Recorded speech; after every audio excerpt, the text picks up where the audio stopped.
काहे कि धोनी का इंतजार करत रहा कि हाँ मनी भाई कब अवस्था आगे नहीं लो यहाँ बात करे खातिर एकदम अपना भोजपुरी भाषा में तनी टाँठ बोले के बा तनी और टाँठ बोले के बा एकदम पूरा एकदम टाच के बोले। ऐसे बतियावे के पड़ी। और सबसे खास बात ये बाकी आज मैच बा मुंबई और दिल्ली के बीच में। तो आज मैच एकदम तगड़ा मैच होके वाला बा जो अभी चालू हुई थोड़ा देर में। तो अभी लोगों ने इंतजार हमार काम बा जाए दो हमार काम बा ये सब हम बोलब। तू बतावा तारा कैसा लागता जी बताओ पहले बार कि मुंबई में ऐसे मतलब आईपीएल के पहले बार आवत रही जब तू पहले बार आईपीएल भोजपुरी में सुनले रहो तो कैसा लागल बिहार में रहो? बहुत बढ़िया लागल। लोग सुनता ये बहुत अच्छा बात लागत हमरा।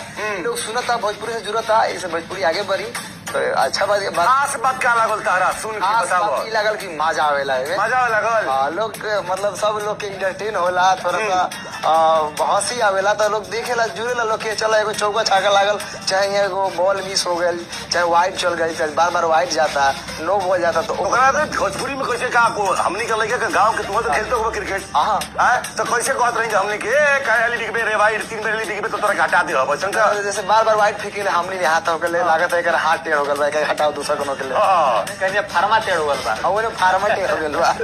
और बताओ कि का करल मिराज भाई मतलब तार तो यूट्यूब पे बहुत तू फेमस बड़ा देखले बन तार वीडियो खूब फेमस बड़ा कोनो